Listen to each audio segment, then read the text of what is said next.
తాకట్లో ఉన్న బంగారాన్ని విడిపించి ఆ రోజున మార్కెట్ ధర కట్టి మిగిలిన డబ్బును మీకు అందిస్తుంది కొమ్మూరి గోల్డ్.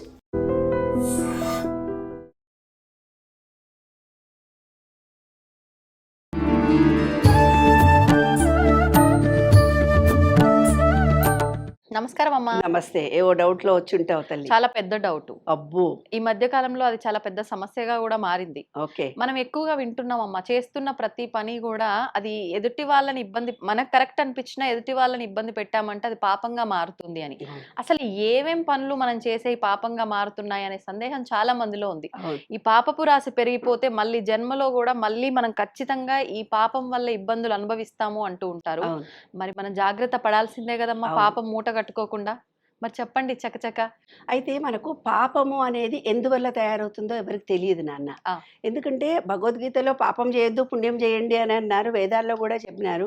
పెద్దవాళ్ళు మనకు విడమర్చి చెప్పినటువంటి గురువులు మనకు లభ్యం కాకపోవడం మూలంగానే ఇన్ని తప్పులు, ఇన్ని లోపాలు, ఇన్ని పాపాలు జరుగుతున్నాయని మనం అధ్యయనాల వల్ల కూడా ఇప్పుడు తెలుస్తోంది. వివిధ మతాలను కూడా తీసుకొని వెళ్ళిపోతున్నారు. అంటే పాపం అనేది తెలియకపోవడం మూలంగా ఏది పాపము ఏది పుణ్యము అని. అయితే పాపము అంటే ఏమిటి? చాలా చిన్న ప్రతి వాళ్ళు అంటారు మేమేం పాపం చేయలేదు, నేను చాలా పుణ్యాత్ముని, నేను ఇంత ధర్మాత్మురాలని, నేను ఇంత గొప్ప ప్రేమ కలిగినదాన్ని, నేను ఇంత కృతజ్ఞత కలిగినదాన్ని, నాకే ఎందుకు ఇట్లా జరిగింది అని అంటుంది. మనం చేసే పాపం ఎలా ఉంటుందో చెప్పనన్నా, విశ్వంలో నియమం ఒకటి ఉంది. నీవు ఏం చేసినా, నీవు మంచి చేసినా చెడు చేసినా, తెలిసి చేసినా తెలియక చేసినా, నీవు పైకి ఏదైతే థాట్ను రిలీజ్ చేసి నీవే కర్మనిచ్చావో అదే కర్మ మళ్ళీ నీకే వస్తుంది. నువ్వు వేరే వాళ్ళ కోసం చేసినా, అంటే తెలిసి చేసినా తెలియక చేసినా కూడా మళ్ళీ రిటర్న్ మన దగ్గరకు వస్తుంది. జస్ట్ ఒక ఉదాహరణ చెప్తా. మొన్న క్రికెట్ మ్యాచ్ జరిగిందమ్మా. క్రికెట్లో ఇండియా గెలిచింది. తెల్లారేసరికి రోడ్ల మీద గాజు సీసాల్లో క్రాకర్స్ కాల్చి మొత్తం పగిలిపోయి ముక్కలు ముక్కలు ముక్కలు ముక్కలు అయిపోయినట్టు గాజు ముక్కలు. పసుక్కున చిన్నపిల్ల కాళ్ళకు తగిలింది, అది ఏడుస్తూ పోయింది. చూడలేదు కదా, ఎవరికి తెలుసు రోడ్డు మీద గాజు ముక్కలు ఉంటాయని ఎవరు అనుకుంటారు? ఆ చెప్పులు వేసుకున్నది ఆ సైడ్ నుంచి వచ్చి కుచ్చుకుంది ఒక అమ్మాయికి. ఒక ముసలాయన వచ్చి ఉన్నాడు, ఆకూరలాయన నడుస్తున్నాడు, ఆయనకు చెప్పులు లేవు. దిగిండు కూరగాయలు ఇద్దామనుకున్నాడు వేరే వాళ్ళకి, కసక్కన కాళ్ళల్లో తిరిగింది. ఈ ముండా కొడుకులు వీళ్ళ నాశనంగాను, వీళ్ళను పండబెట్ట, వీడు కళ్ళు బోను కాళ్ళు బోను, ఎవడు సంతోషమని. వాళ్ళు ఏమనుకున్నారు? నేను సంతోషంగా కాల్చాను అని అనుకున్నారు.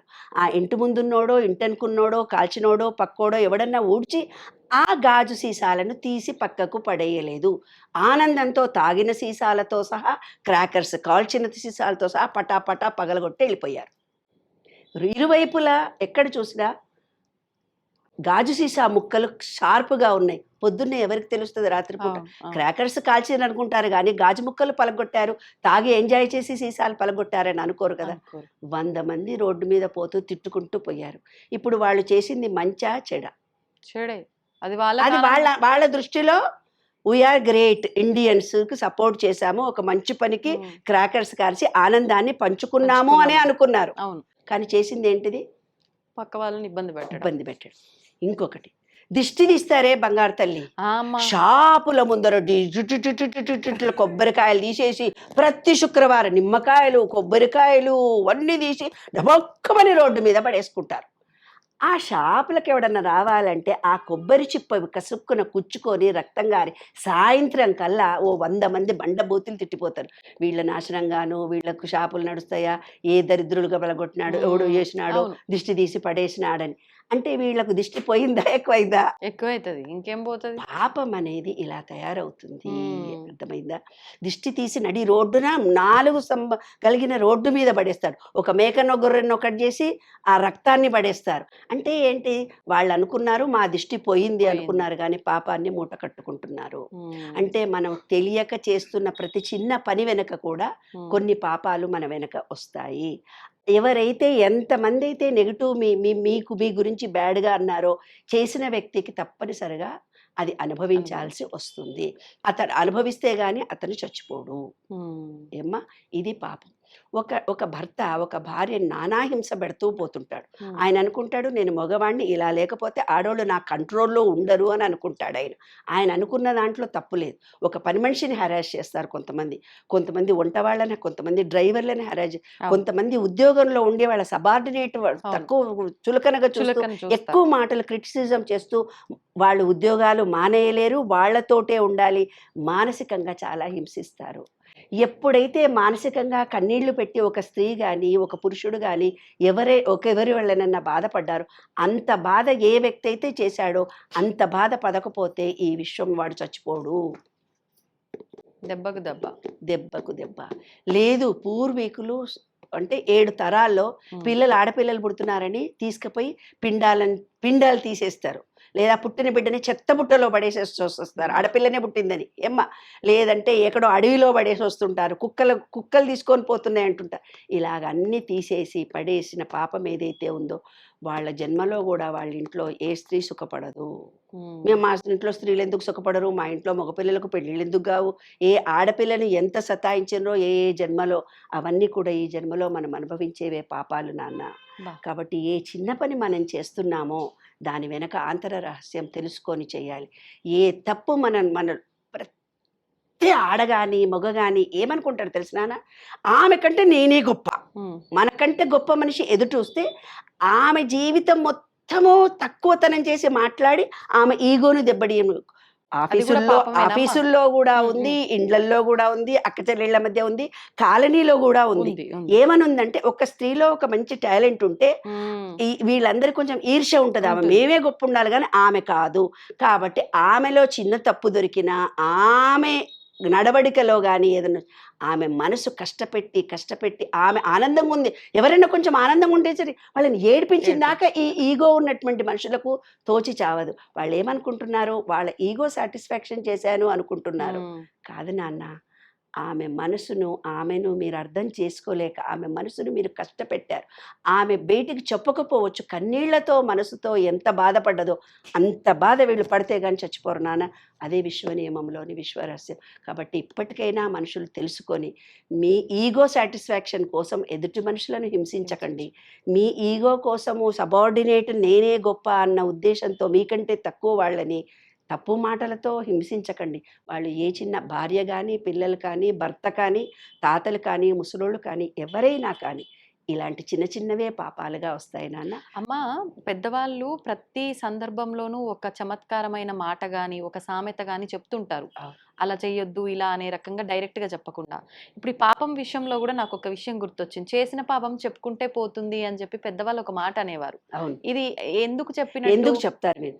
ఎప్పుడైతే ఒక అబద్ధాలు చెబుతూ బతికారు, అబద్ధాలు చెప్తూ బతికితే తను సెకండ్ థాట్ కూడా అబద్ధాలు చెప్తూనే వెళ్తాడు.